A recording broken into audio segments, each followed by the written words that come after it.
Good morning, everyone, and welcome to another episode of Good Morning Soul, and another episode as well to the Songs I Love series, where I look at songs that I really just fucking enjoy, and I just fucking go in on why I like them, delve into the lyrics and concepts, and etc. And today, I'm going to be talking about another one of my favorite songs, and this one is by Lil Uzi Vert. And I know that makes a lot of people just cringe. And if you aren't familiar with Lil Uzi Vert, I'm sure his name alone makes you cringe.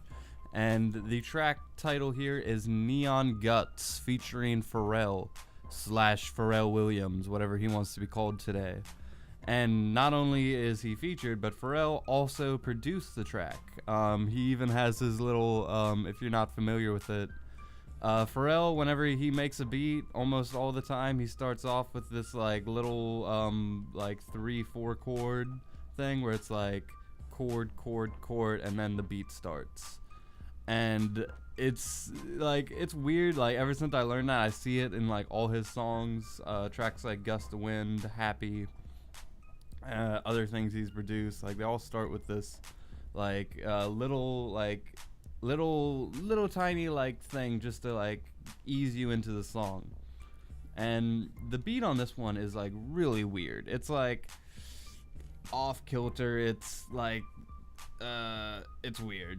Like it's I don't even know how to describe it other than it's like even the flow from both these guys, like it fits the instrumentation, but it's like they're rapping to a beat that like necessarily doesn't even sound like it's meant to be like this kind of song. I don't know.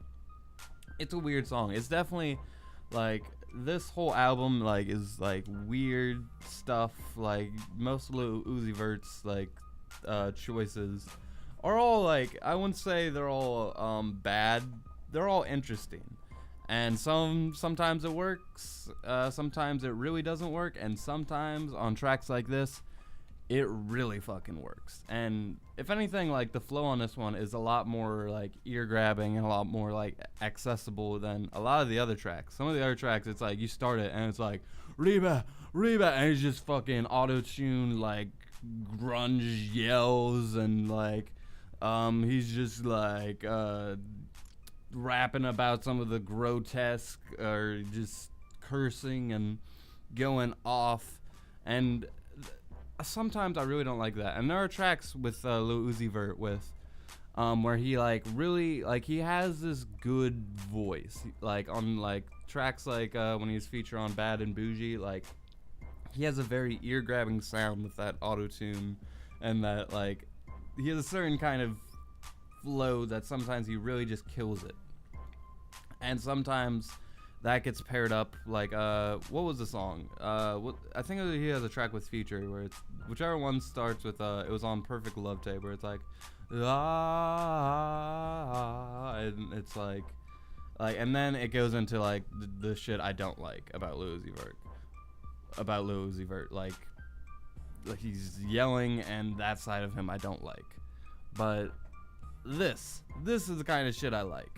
I actually was trying to learn all the lyrics for this song at one point, and I still kind of am. You know, and it's a hard song to learn all the lyrics to because they kind of like wishy-wash and like stumble through a lot of the lyrics. Like they definitely like aren't enunciating all the letters and syllables. But with Pharrell, his verse is, admit it, I move like amoeba.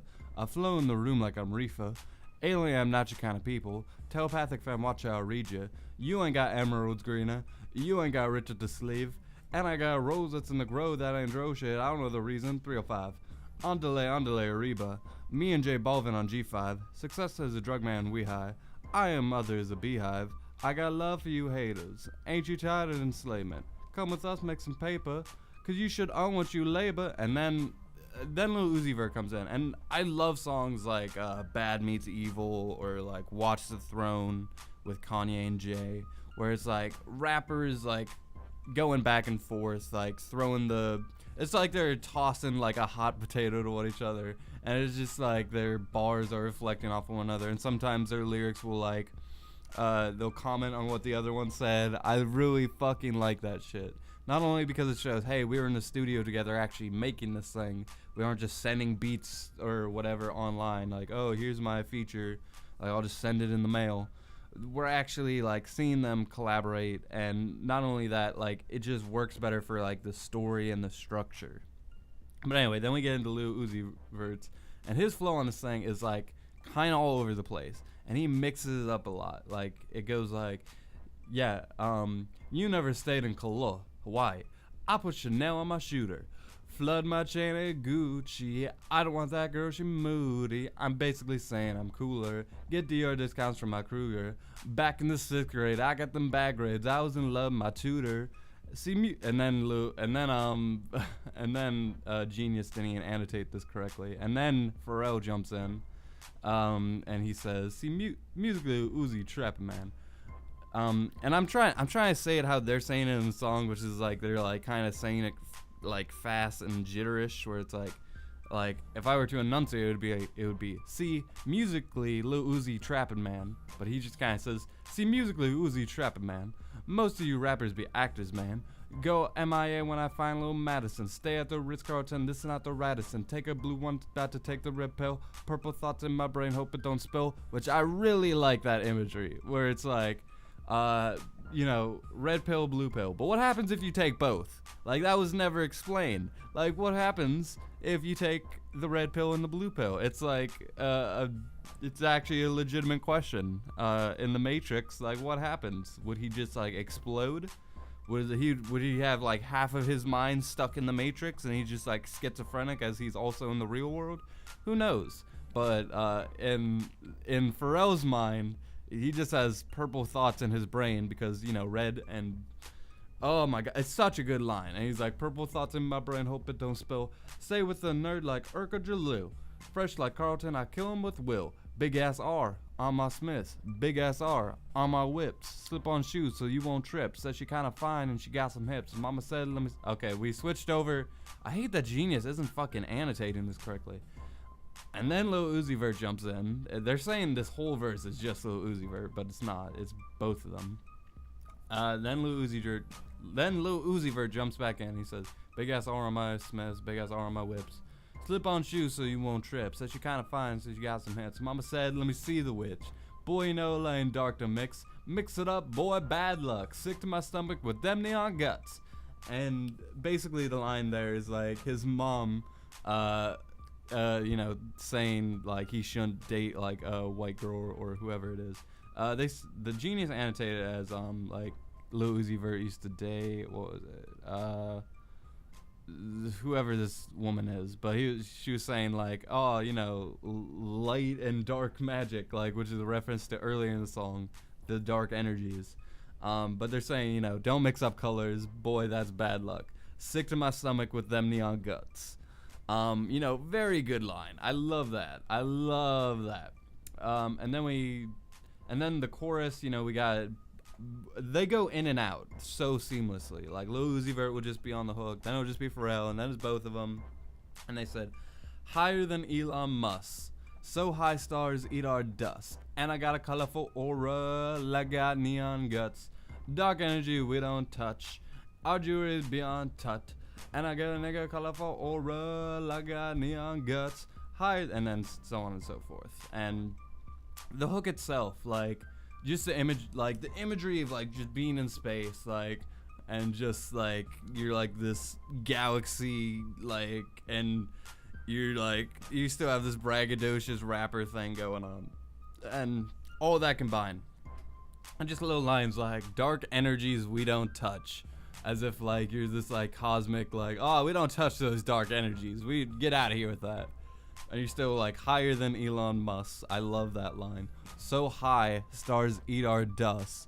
I love that line. And then we get in Pharrell's verse. "Yeah, fam, Pharrell on Mars, my fellow stars. I'm like lightning striking a metal rod. I say hello, God, in the devil bar. So damn it, Amex, I got a yellow card."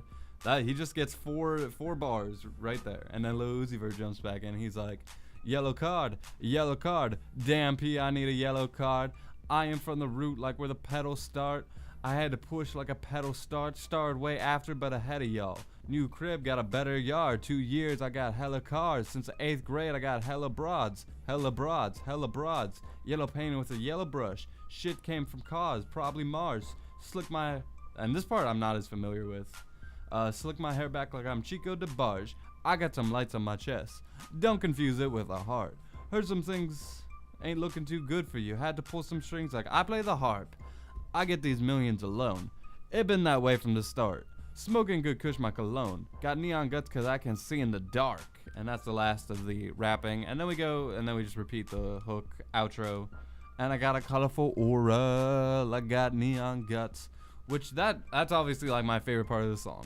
And the hook isn't even like this big, like, I talk about how I like these big grand hooks. But it is kind of like this big hook, but it's also so like simple. Like it's just like this clean, like, and I got a colorful aura. And I just love that imagery. Like, I love the idea of like a person, like, I wish this had a music video so bad. Like, if there was just a person like with a colorful aura, and they just had, and the line about him like, I got some lights on my chest. Don't confuse it with a heart. That's great. I really just love that idea. And you know, music isn't all about like concepts, and it isn't all about lyrics. Like if anything, I would consider that less than the music. That would be like 40% for me, and then 60% music. And this is a perfect song for whatever I want to do. Like this is like the kind of like even right here, like Genius is like giving me like suggestions, and there's this article, the A flow, the AYY flow, that's sweeping hip hop. Like I guess I enjoy that. And just like these little lines, like you never stayed in Kolo. I put your like that flow right there is gold. And like I don't know like what part of his brain was like, I'm just gonna say this one tiny part of the song like this. And flood my chain and Gucci. I don't want that. I'm trying to say it how he's saying it, but it's so fucking hard. I don't want that girl, she moody. I'm basically saying I love the flow during that part. It's great. And Pharrell has this weird deep voice relationship. Like on Move That Dope Futures track, that was my first time hearing the deep voice Pharrell, where he's rapping, he's hood, not giving a fuck. Pharrell is a music maker. He's not like, even though he easily could just be this pop guy, he's not gonna like, I feel very related to that, where it's like he could just hit this one niche, hit it hard, make it big. You know, he could have just chased the happy train, but that's not what he wants. He wants to be making beats. He wants to be kind of like this jack of all trades. He wants to expand his horizons. He wants to, and that's the kind of artist I am, and the kind of artist I try to be. Like, I want to be interesting. I don't want to just be like the guy known for that one thing. That's not what I want to be. And Pharrell, just seeing him do like this interesting, like weird flow with like this beat that he created with all these weird lines, like it's such an interesting track. It has so much going on with it, and just the aesthetic alone, like this neon, like obviously this is like a smoking song, like there's obviously a lot of references, like so high stars eat our dust, like perfect. Like this is the perfect feeling for that. Like it's great, everything about it.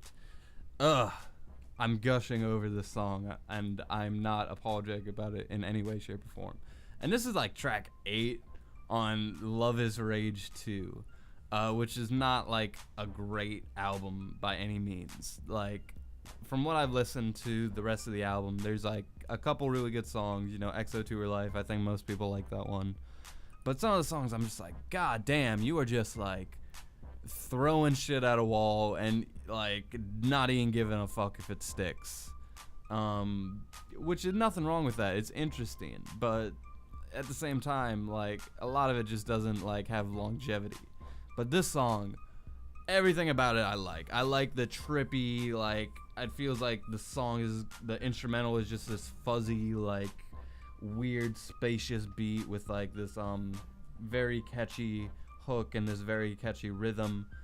And then you got these two guys trading very like slick bars and flows all over it, but they're like it's not, they're not like perfectly on key. It's like not like an instrumental that would like warrant these flows, but I don't know. And again, I think my favorite thing about it is like just the aesthetic and like the like idea of like neon guts. That's like bright, pretty, like beautiful mixed with like guts, which is like a gross word, and it's like you can imagine someone with neon guts. Like it's not like it's glamorous, but at the same time it's kind of like, oh, that's like your stomach. Like, and you can imagine that person with like just a glowing body and etc. and just colors. Like I've talked about it, I'm just obsessed with colors. Like weird colored hair, weird color like clothes, everything. Just get as experimental with the colors as you can. And neon, like I fucking love neon, like of course. Like I think that those are like my main reasons for loving this song. And I've listened to this song hundreds of times. It's an amazing song. Like I'm obsessed with this song a little bit. And I don't have a good reason as to why I love it so much, but again, going back into my other video, I don't know if it's released yet, but it's called Aesthetics Are Like Food. Like that kind of goes with what I'm saying. Like I just like it. Like I can't explain it in its entirety. Like it just appeals to my ears. And I don't think I need that much more of an explanation. But we're at the almost 17-minute mark, so I should probably close out this video. I love the song. It's a great song. It's experimental, it's weird, but at the same time it's poppy and it's fun, and it's like, again, it is like everything I like about these kinds of songs. It's fun, it's experimental, it's like off kilter, it has this really cool aesthetic, and I wish it had a music video. It has this visualizer thing, but like it wasn't like, if you look at Lil Uzi Vert's music, all his like songs have like these little kind of like GIFs. Like if you've seen EXO Tour Life, you know the GIF music video for that. And this track has one too, but it's like, you know, it has that Scott Pilgrim design for the visuals, but that's mixed with like this like 70s 80s, like he's like in this old timey car and he's just like flying in the sky. Like it's cool, but it's like I just want a little bit more. But anyway, I should close out this video. Thank you guys so much for watching. As always, I'll see you tomorrow with another episode of Good Morning Soul. And until then, with that, I leave you. And I got a colorful aura.